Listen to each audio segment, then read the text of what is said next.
नमस्कार।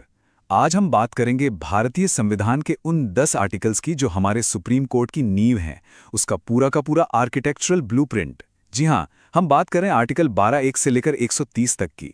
ये सिर्फ कानून के कुछ पन्ने नहीं हैं, बल्कि ये वो डिज़ाइन है जिस पर हमारी सबसे बड़ी अदालत खड़ी है। तो चलिए इस डिज़ाइन को परत दर परत समझते हैं। लेकिन देखिए, इस ब्लूप्रिंट को समझने से पहले एक बहुत ही दिलचस्प सवाल पर सोचना होगा। सवाल यह है कि एक ऐसी अदालत कैसे बनाई जाए जो इतनी पावरफुल हो कि सरकार पर भी लगाम लगा सके, लेकिन साथ ही इतनी भी आज़ाद ना हो जाए कि वो खुद ही एक सरकार बन बैठे। है ना मुश्किल?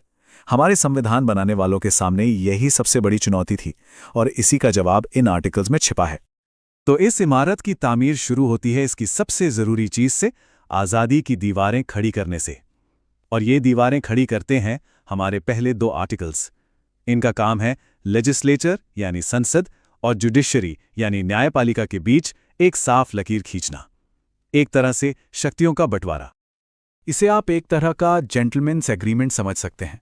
आर्टिकल 121 कहता है कि पार्लियामेंट किसी भी जज के कंडक्ट पर, उनके काम करने के तरीके पर कोई बहस नहीं कर सकती। हाँ, एक एक्सेप्शन है, जब उन्हें हटाने का प्रोसेस यानी इम्पीचमेंट चल रहा हो। और दूसरी तरफ आर्टिकल 122 है, जो अदालतों को कहता है कि आप पार्लियामेंट के अंदर की कार्यवाही पर कोई सवाल नहीं उठा सकते। तो ये एक बैलेंस है ना? लोकतंत्र के ये दोनों मजबूत पिलर अपनी अपनी जगह पर खड़े रहते हैं, बिना एक दूसरे के काम में टांग अड़ाए। अच्छा, अब आते हैं एग्जीक्यूटिव यानी कार्यपालिका के पास मौजूद एक बहुत ही खास और पावरफुल टूल पर। इसका जिक्र है आर्टिकल 123 में। आप इसे एक तरह का इमरजेंसी टूल कह सकते हैं। इस टूल का नाम है ऑर्डिनेंस यानी अध्यादेश। अब ये है क्या? ये एक टेम्पररी कानून है जिसे प्रेसिडेंट तब जारी करते हैं जब पार्लियामेंट सेशन में नहीं होती, मतलब छुट्टी पर होती है, और इसकी ताकत बिल्कुल किसी एक्ट या कानून जितनी ही होती है। तो एक ऑर्डिनेंस की जिंदगी कैसी होती है? बहुत सिंपल है। पहला स्टेप, प्रेसिडेंट इसे तब लाते हैं जब पार्लियामेंट छुट्टी पर हो और कोई बहुत जरूरी मामला आ गया हो। दूसरा स्टेप, जैसे ही पार्लियामेंट वापस काम पर आती है, इस ऑर्डिनेंस को उसके सामने पेश करना पड़ता है। और तीसरा स्टेप, अगर 6 हफ्ते के अंदर पार्लियामेंट ने इसे पास नहीं किया तो ये ऑर्डिनेंस अपने आप खत्म हो जाता है। बस इतनी ही कहानी है इसकी। चलिए, दीवारों के बाद अब बारी है इस इमारत की नींव रखने की, और ये सबसे अहम हिस्सा है, सुप्रीम कोर्ट की असली बुनियाद। ये काम करते हैं आर्टिकल 124 और 125, जो सीधे सीधे कोर्ट को एस्टैब्लिश करते हैं। तो आर्टिकल 124, यही वो नींव का पत्थर है जिस पर पूरी जुडिशरी टिकी है। ये कहता है कि भारत का एक सुप्रीम कोर्ट होगा, उसमें एक चीफ जस्टिस ऑफ इंडिया होंगे और बाकी जज होंगे। और यहाँ एक बहुत जरूरी बात है, जजों को अपॉइंट तो प्रेसिडेंट करते हैं, लेकिन ये होता है सीजेआई और दूसरे सीनियर जजों से सलाह मशवरा करने के बाद। यही चीज जुडिशरी की आजादी को और मजबूत बना देती है। और एक और चीज जो यहां पे बहुत मायने रखती है, वो है कार्यकाल की सिक्योरिटी। सुप्रीम कोर्ट के जज 65 साल की उम्र तक अपनी कुर्सी पर रहते हैं। इससे क्या होता है? इससे न्यायिक स्थिरता आती है, स्टेबिलिटी आती है। अब आर्टिकल 125 पर आते हैं। ये जुडिशरी की आज़ादी को एक और लेयर की प्रोटेक्शन देता है, और वो है फाइनेंशियल सिक्योरिटी। ये कहता है कि जजों की सैलरी भारत की संचित निधि यानी कंसोलिडेटेड फंड ऑफ इंडिया से दी जाएगी। ये सरकार का वो मेन खाता है जिस पर रोज रोज की बहस नहीं होती।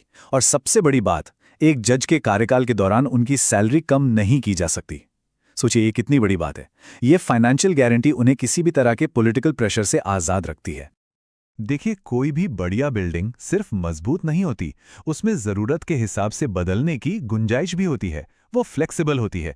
तो अगले कुछ आर्टिकल्स सुप्रीम कोर्ट को बिल्कुल ऐसे ही कुछ स्मार्ट डिजाइन फीचर्स देते हैं ताकि वो अपना काम और बेहतर तरीके से कर सके। जैसे आर्टिकल 126 को ही ले लीजिए। ये एक तरह का बैकअप प्लान है।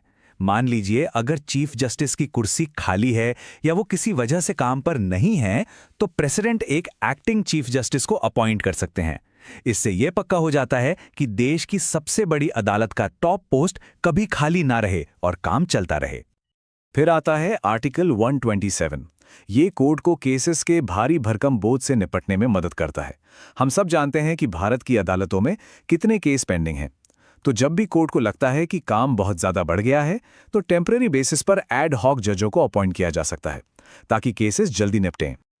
और फिर है आर्टिकल 128, जो जुडिशरी के तजुर्बे की कद्र करता है। इसमें एक प्रोविजन है कि जरूरत पड़ने पर किसी रिटायर्ड जज को उनकी मर्जी से वापस काम पर बुलाया जा सकता है।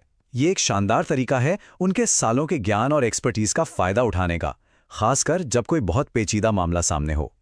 तो चलिए अब इस इमारत पर फाइनल टच देते हैं, इसकी फिनिशिंग करते हैं।